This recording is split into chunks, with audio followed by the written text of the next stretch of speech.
Genangan air di Tol Sediatmo, gerbang tol Cengkareng arah Bandara Soekarno-Hatta berangsur surut. Meski demikian, air masih terlihat menggenang di bahu jalan akibat curah hujan yang tinggi kemarin. Di kilometer 31 Tol Sediatmo, kondisi lalu lintas menuju Bandara Soekarno-Hatta ramai lancar. Namun, pengendara tetap diimbau waspada karena genangan masih terlihat di titik bahu jalan. Satu unit pompa air mobile terlihat masih dioperasikan untuk mempercepat surutnya genangan. Sebelumnya, genangan air sempat mencapai ketinggian 50 cm dan menyebabkan kepadatan panjang hingga 10 km. Saat itu, hanya 2 lajur yang dapat dilalui kendaraan.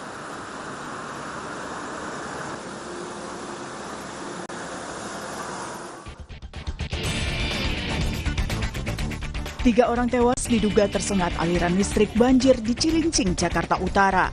2 korban merupakan pasangan suami istri. Mereka diduga tewas tersengat listrik dari alat elektronik di rumahnya di Semper Barat. 1 korban lain merupakan warga Kalibaru yang ditemukan tewas di dalam kamar yang terendam banjir.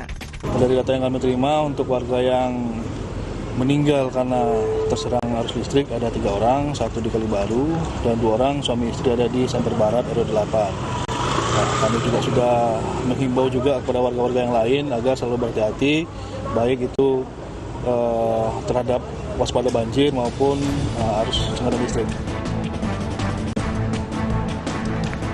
Banjir memang menjadi momok bagi warga Jakarta. Hujan sepanjang hari pada Senin kemarin menimbulkan banjir di sejumlah wilayah ibu kota. Seperti di ruas Jalan Mangga 2 Raya, Pademangan, Jakarta Utara. Banjir membuat jalanan lumpuh, kendaraan yang nekat melintas akhirnya mati mesin. Di Jembatan 3 Raya Pluit, banjir menyebabkan 2 bus mini Trans mogok. Warga harus beraktivitas dengan berjalan kaki, sementara kendaraan roda 2 dan 4 tidak dapat melintas. Di Jalan Budi Mulia, Pademangan Barat, Jakarta Utara, banjir merendam permukiman warga. Banjir juga membuat kendaraan mogok. Meski begitu, warga memilih tetap bertahan di rumah. Banjir bahkan mengacaukan lalu lintas karena menutup sejumlah ruas jalan. Untuk mengurai kemacetan di ruas jalan dari Jakarta Utara ke Jakarta Barat, pemotor diizinkan naik tol. Pemotor masuk dari gerbang tol Sunter, keluar Kebon Bawang dan gerbang tol Jembatan 3, dan keluar di gerbang tol Angke 2 Jakarta Barat, dengan pengawalan anggota PJR di Telantas Polda Metro Jaya.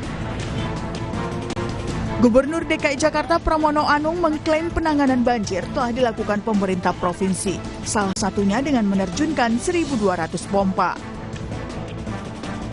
Pramono bilang sejauh ini Pemprov DKI akan terus memperhatikan banjir di Jakarta setiap hari selama curah hujan masih tinggi.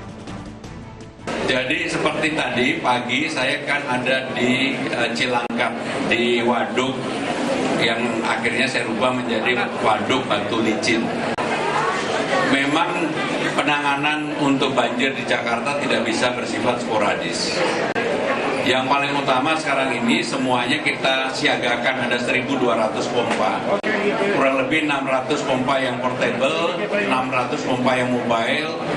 Dan kalau lihat sekarang curah hujan yang seperti ini, dulu pasti udah genangan di mana-mana. Sekarang ini karena selalu kita siagakan, termasuk sekarang di Ancol memang ada kenaikan permukaan air, langsung kita pompa. Sehingga dengan demikian memang penanganannya harus yang bersifat jangka pendek, jangka menengah. Kalau jangka panjangnya udah terlalu panjang lah untuk dipikirkan. Sehingga dengan demikian itu yang tetap akan kita lakukan dalam penanganan untuk banjir di Jakarta. BMKG memperkirakan cuaca ekstrim dengan curah hujan tinggi masih akan mengguyur wilayah Indonesia, termasuk Jakarta, hingga Februari mendatang. Apa yang harus dilakukan dari sekedar mengandalkan pompa air? Tim Liputan, Kompas TV.